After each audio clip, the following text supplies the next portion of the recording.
నమస్కారం.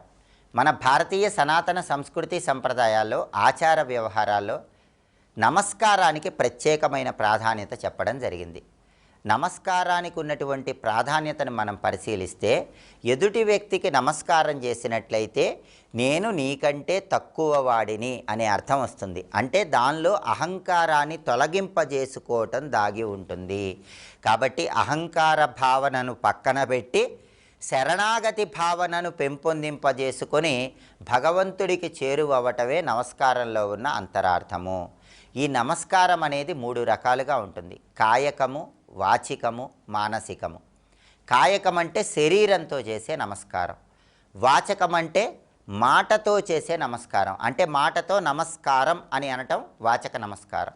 మానసికం అంటే ఏం మాట్లాడకుండా, శరీరంతో ఏం చేయకుండా మనస్సులోనే నమస్కారం చేసుకోవటం. వీటిలో కూడా కాయక నమస్కారాన్ని మళ్ళీ 4 రకాలుగా సంప్రదాయ గ్రంథాల్లో చెప్పారు. ఏకాంగ నమస్కారం, త్రయాంగ నమస్కారం, పంచాంగ నమస్కారం, సాష్టాంగ నమస్కారం అని ఈ కాయక శరీరంతో చేసే నమస్కారాన్ని 4 రకాలుగా చెప్పారు. ఏకాంగ నమస్కారం మొట్టమొదటిది. ఏకాంగ నమస్కారం అంటే శిరస్సు వంచి నమస్కారం చేస్తే దాన్ని ఏకాంగ నమస్కారం అంటారు. ఆ తర్వాత రెండవది త్రయాంగ నమస్కారం. త్రయాంగ నమస్కారం అంటే శిరస్సు వంచి శిరస్సు పై భాగంలో చేతులు ఉంచితే దాన్ని త్రయాంగ నమస్కారం అంటారు. ఆ తర్వాత పంచాంగ నమస్కారం. పంచాంగ నమస్కారం అంటే శిరస్సు, 2 చేతులు, 2 భుజాలు, మోకాళ్ళు వీటిని నేల మీద ఉంచి చేసే నమస్కారాన్ని పంచాంగ నమస్కారం అంటారు.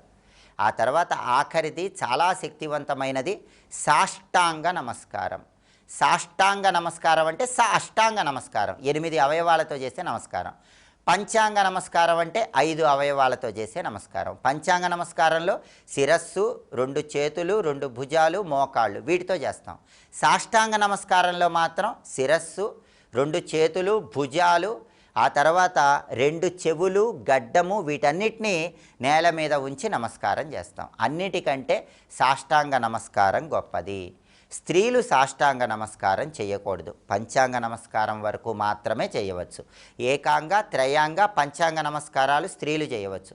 పురుషులు మాత్రం ఏకాంగ, త్రయాంగ, పంచాంగ, సాష్టాంగ నమస్కారం కూడా చేసుకోవచ్చు. స్త్రీలు ఎట్టి పరిస్థితుల్లో ఎక్కడా కూడా సాష్టాంగ నమస్కారం చేయకూడదని ధర్మశాస్త్ర గ్రంథాల్లో చెప్పారు. అయితే ఇలా ప్రత్యేకంగా సాష్టాంగ నమస్కారాలు అనేటటువంటివి దేవాలయాల్లో మాత్రం చేయకూడదు. ఎందుకంటే దేవాలయాల్లో గొప్ప గొప్ప గురువులు కనిపించినప్పటికీ దేవాలయంలో భగవంతుడే అందరికన్నా గొప్పవాడు. కాబట్టి దేవాలయంలో ఇతరులకు సాష్టాంగ నమస్కారాలు చేయకూడదు.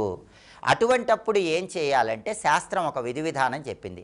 ఆ విధి విధానం ఏంటంటే అంజలి నమస్కారం చేయాలి. అంజలి నమస్కారం అంటే 2 చేతులు ఇలా దగ్గరికి ఉంచి పూర్తిగా గుప్పిట మోయకుండా కొద్దిగా తెరిచి ఉంటే దాన్ని అంజలి నమస్కారం లేదా అంజలి బంధం అనే పేరుతో పిలుస్తారు. ఎవరికైనా నమస్కారం చేయాలనుకున్నప్పుడు సాష్టాంగ నమస్కారం చేయటం వీలు కాని ప్రదేశాల్లో ఉన్నప్పుడు, దేవాలయాల లాంటి ప్రదేశాల్లో ఉన్నప్పుడు 2 చేతులు దగ్గరికి చేర్చి పూర్తిగా గుప్పిట ముడవకుండా కొద్దిగా అరచేతులు తెరిచి ఉంచాలి. ఇలా అంజలి బంధంతో వాళ్ళకి నమస్కారం చేసుకోవచ్చు. దానివల్ల కూడా దేవాలయంలో ఉన్న గురువులు, పీఠాధిపతులు వాళ్ళ సంపూర్ణమైన అనుగ్రహం కలుగుతుంది.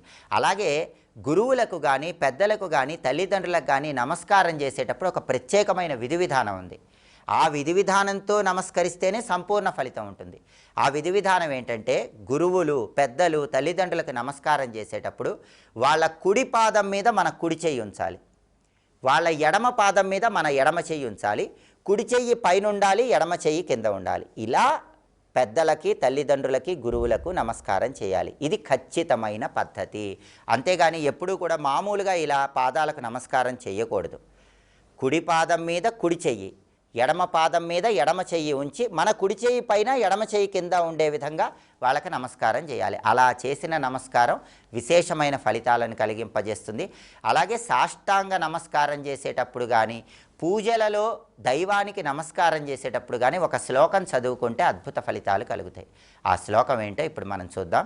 వరసా శిరసా దృష్ట్యా మనసా వచసా తథా పద్భ్యాం కరాభ్యాం కర్ణాభ్యాం ప్రణామోష్టాంగముచ్యతే. ప్రధానంగా సాష్టాంగ నమస్కారం చేస్తున్నప్పుడు పూజల్లో దైవం దగ్గర ఈ శ్లోకం చదువుకుంటే అద్భుత ఫలితాలు కలుగుతాయి.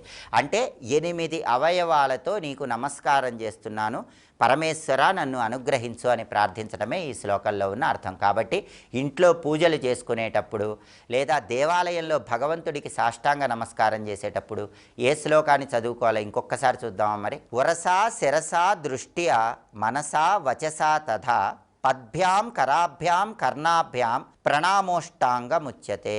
శ్లోకం చదువుకోండి, విశేషమైన శుభ ఫలితాలు సిద్ధింపజేసుకోండి. స్వస్తి.